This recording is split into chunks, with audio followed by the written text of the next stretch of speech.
Sometimes the most dangerous thing you can do is let someone see who you really are, and sometimes it's the only way to truly live. The gallery was packed, with people wearing fancy clothes and carrying expensive wine glasses. Everyone seemed to know exactly what to say about the paintings on the walls. They used big words like provocative and transformative, while nodding their heads like they understood some deep secret. Maya stood in the corner, feeling completely out of place. She had her camera bag slung over her shoulder and kept checking her equipment nervously. This wasn't her usual kind of job. Normally, she took pictures of weddings or family portraits in her small studio downtown. But tonight, she was here to document this art opening for a local magazine that paid decent money. The problem was, Maya felt like everyone could see right through her. She didn't belong with these art collectors and gallery owners. She was just a small-town photographer trying to make ends meet.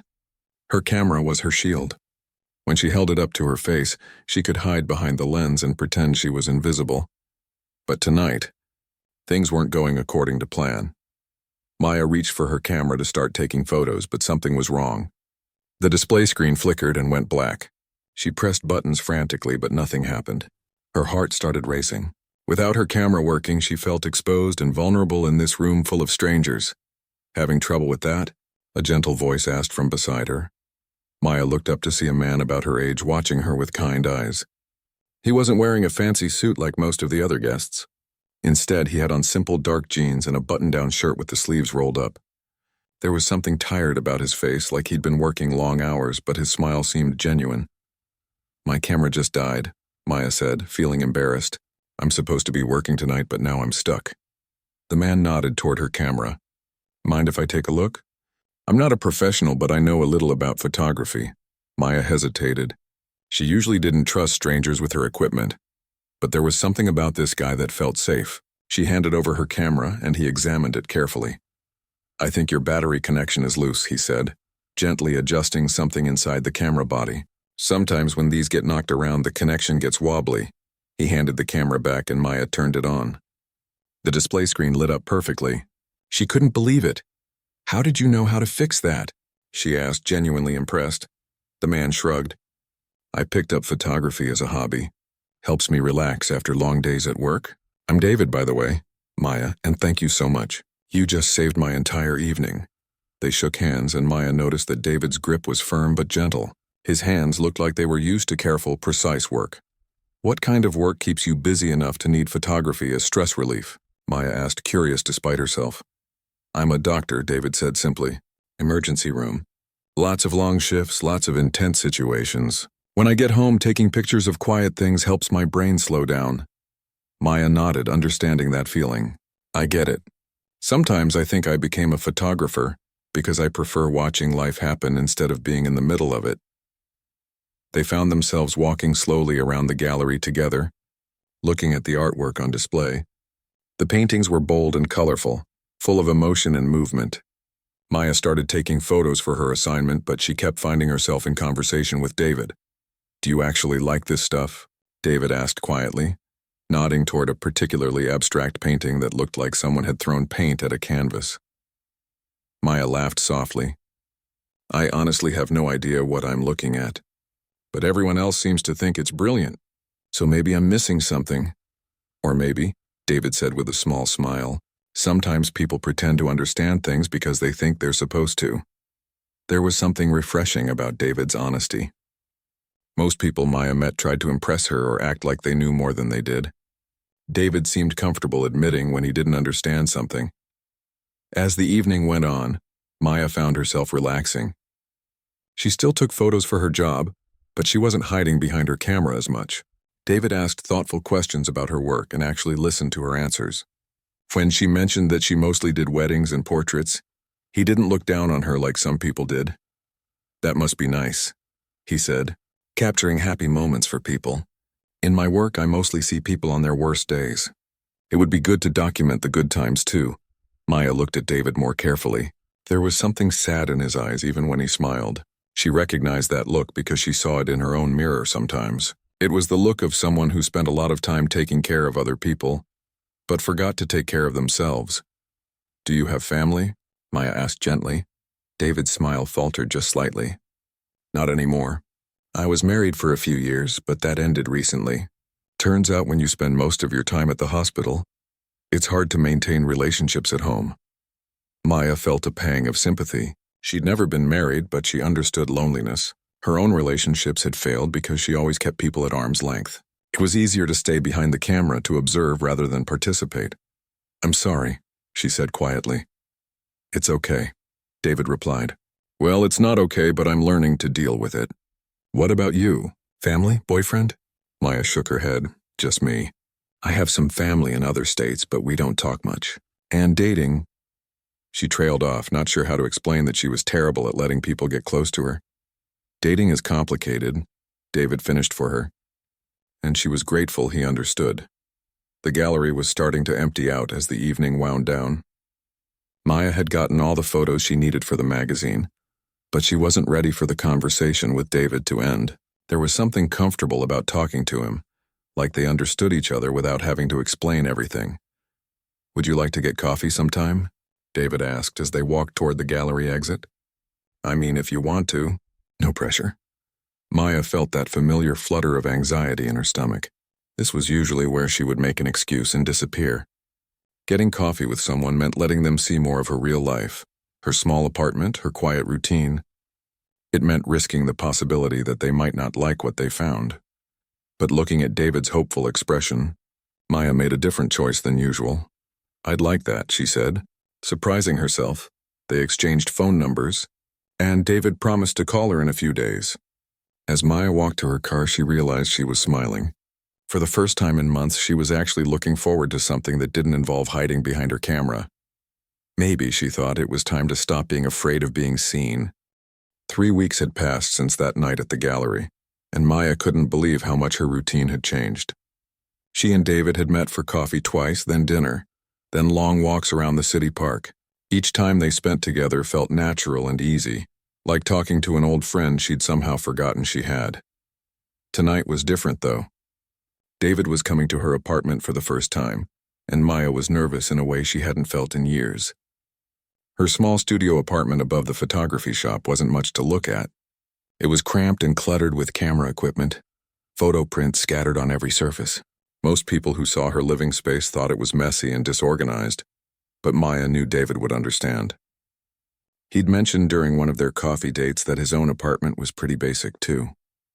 "When you work as many hours as I do," he'd said, "home becomes just the place where you sleep and shower." Maya had been cleaning for hours, trying to make the space look presentable. She'd put away the worst of the clutter, and even bought some flowers for the small table by her window. But as she looked around, she realized she was doing exactly what she always did when someone new entered her life. She was hiding the real her. The knock on her door came right at 7 o'clock. David was always punctual, something Maya appreciated after dating guys who showed up whenever they felt like it. "Hey," she said, opening the door and immediately feeling self-conscious about her casual clothes. She'd changed 3 times, finally settling on jeans and a soft sweater. "This place is perfect," David said, looking around with genuine interest. "It feels like you. Creative and cozy." Maya felt some of her tension ease. David had a way of making her feel comfortable without even trying. He noticed things other people missed, like the way she organized her camera lenses by color instead of size, or how she kept a small plant on her windowsill even though she usually killed plants within a month. "Want some coffee?" Maya offered, moving toward her tiny kitchen area. "Sure, but first, can I see more of your work? Those prints on the wall are incredible." Maya froze. The photos David was looking at weren't her professional work. They were personal projects she'd been working on for years but never showed anyone. Raw, honest pictures of people caught in unguarded moments. A teenage girl crying happy tears at her high school graduation. An elderly man feeding pigeons in the park, his face full of simple joy. A young mother watching her toddler take his first steps, her expression a mix of pride and terror. "Those aren't really finished," Maya said quickly, moving to block his view. "Just some random stuff I mess around with." But David was already studying the photographs with the same careful attention he'd given her broken camera at the gallery. "Maya, these are beautiful. They're so real." So honest, Maya felt her cheeks burn. No one had ever seen these photos before. They were too personal, too revealing. Through her camera, she captured people when their masks slipped away, when they forgot to pose or pretend. Looking at these pictures felt like reading someone's diary. I usually take pictures of people when they think no one is watching, Maya said quietly, when they're just being human instead of trying to be perfect. David turned to look at her, and something in his expression made Maya's heart skip. That's exactly what the world needs more of. People being real instead of putting on shows. They moved to Maya's small couch with their coffee cups. The apartment felt smaller with David in it, but not in a bad way. More intimate, more like home. Can I tell you something? David said, setting down his cup and turning to face her. Something I've never told anyone? Maya nodded, sensing this was important. Sometimes at work, after we lose a patient, I go hide in the supply closet and cry. David's voice was barely above a whisper. Everyone thinks I'm this tough emergency room doctor who can handle anything. But the truth is, every time someone dies on my watch, a piece of me breaks too. Maya felt tears prick her eyes. She'd suspected David carried more pain than he let on, but hearing him say it out loud made her chest ache. Why are you telling me this? She asked gently. Because you take pictures of people when they're being real, David said, and I want to be real with you. I'm tired of pretending I'm okay all the time. The rain started then, soft drops hitting Maya's windows and creating patterns in the lamplight from the street. The sound was soothing, like nature was giving them permission to be vulnerable. I have something to tell you too, Maya said, her voice shaking slightly. I became a photographer because I was scared of living my own life. It's easier to watch other people's stories than to create my own. David reached over and took her hand. His fingers were warm and steady, just like everything else about him. When did you start being scared? He asked. Maya thought about it. I think I was born scared. My family was loud and chaotic, and I learned early that the quiet kid who stayed in the corner didn't get yelled at. So I just kept being quiet. Even when I grew up and moved away, I kept being the person who watches instead of participates. And now? Maya looked around her small apartment, at her photographs covering every surface, at this kind man holding her hand like she was something precious. Now I think I'm tired of watching from the sidelines. The conversation continued as the rain grew heavier outside. They talked about David's failed marriage, how his ex-wife had said he was never really present even when he was home. They talked about Maya's fear of commitment, how she always found reasons to end relationships before they got too serious. I think we're both pretty messed up, David said with a sad smile. Yeah, Maya agreed, but maybe messed up people can help each other figure things out. As the evening wore on, Maya felt something shifting inside her chest. For the first time in her adult life, she wasn't calculating escape routes or planning how to protect herself if things went wrong. She was just here, present in this moment with this person who seemed to understand her broken pieces. The clock on her wall chimed 11, but neither of them moved to end the evening. Outside, the rain continued its gentle rhythm against the windows, creating a cocoon of intimacy around them. Maya, David said softly, I need you to know something. I haven't felt this connected to another person in years, maybe ever. Me too, she whispered back. It scares me, he admitted. Me too. But even as they acknowledged their fear, neither of them pulled away. Sometimes, Maya realized, the most important moments in life happen when you're terrified but you choose to stay anyway. Maya woke up the next morning to sunlight streaming through her apartment windows. For a moment she forgot where she was. Then the memories of the night before came flooding back.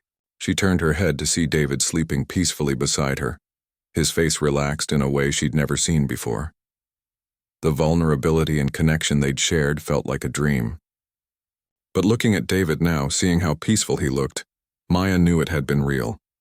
More real than anything she'd experienced in her entire life. She slipped out of bed quietly, not wanting to wake him, and padded to her small kitchen to make coffee. As she waited for it to brew, she looked around her apartment. Everything looked the same, but somehow she felt completely different. Like she'd been living in black and white and suddenly discovered color. But as the morning light grew brighter, doubt started creeping in.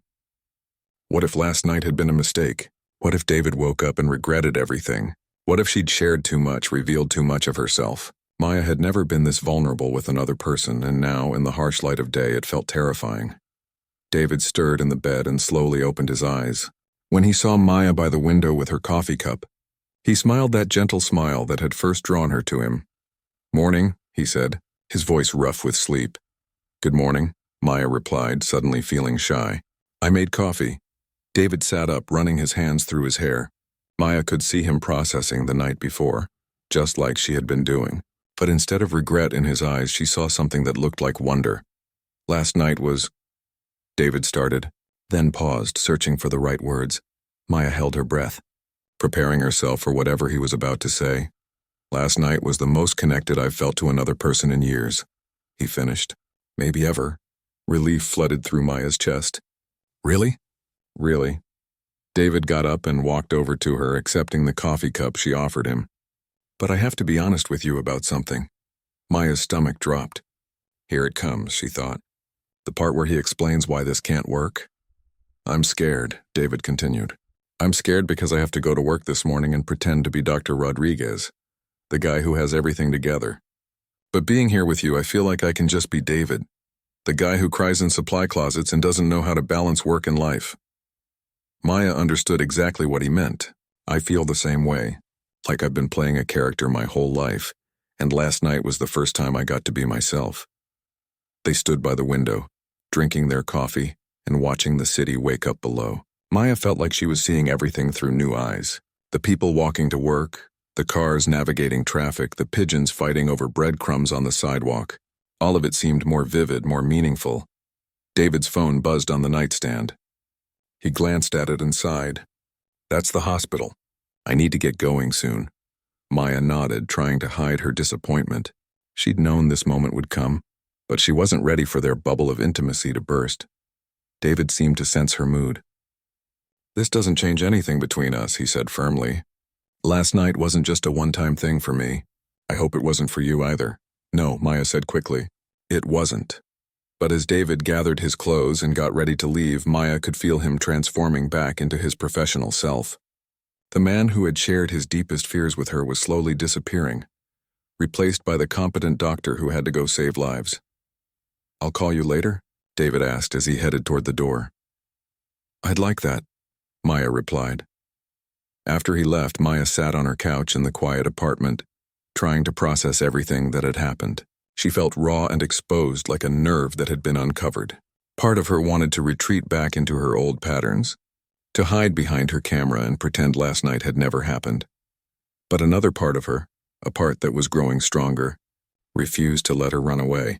Meanwhile, across the city, David was walking through the hospital corridors trying to focus on his work, but his mind kept drifting back to Maya's apartment, to the way she'd looked when she'd chosen courage over fear. He'd never seen anything more beautiful in his life. "Dr. Rodriguez, we need you in Trauma Bay too," a nurse called out, snapping David back to reality. He hurried to the Trauma Bay, where paramedics were wheeling in a young woman who'd been in a serious car accident. As David began his assessment, his training took over. This was what he was good at.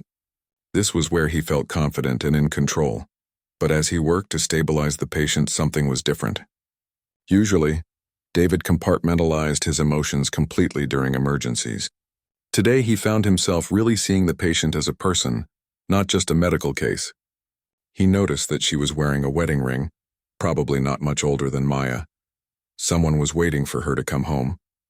The woman's injuries were severe, but not life-threatening. As David worked, he thought about Maya's photography, how she captured people in their most human moments. He realized that his job put him at the center of these moments every day, but he'd trained himself not to feel them. For the first time in his career, David allowed himself to really be present with his patient's fear and pain, instead of just treating her symptoms, and somehow it made him a better doctor. Later, during a break between patients, David found himself in the supply closet where he'd cried so many times before. But today he wasn't crying. Today he was thinking about the difference between being numb and being strong. His phone buzzed with a text message. It was from Maya. "Thinking about you. Hope your day is going okay." David smiled and typed back, "Better now. Can't wait to see you tonight." For the first time in months, David was looking forward to leaving work. Not because he wanted to escape, but because he had something real to go home to. Back at her apartment, Maya was going through her photographs from the gallery opening where she'd met David. Looking at the pictures now, she could see the exact moment when everything had changed.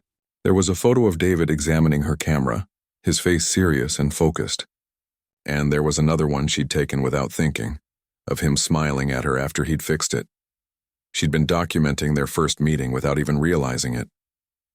Maya made a decision then. She was going to stop hiding behind her camera so much. She was going to start participating in her own life instead of just recording everyone else's. The phone rang, interrupting her thoughts. It was the magazine editor who'd hired her for the gallery assignment. "Maya, those photos you took at the art opening were fantastic," the editor said. "We'd like to hire you for more events. Are you available next weekend?" Maya looked around her apartment at the photographs covering every surface, at the bed where she'd shared the most intimate night of her life. She thought about David, probably saving someone's life right now. She thought about the choice she'd made to stop hiding. "Actually," Maya said, "I think I'm going to try something different for a while." She wasn't sure what that something different would be yet, but for the first time in her life, Maya was excited to find out.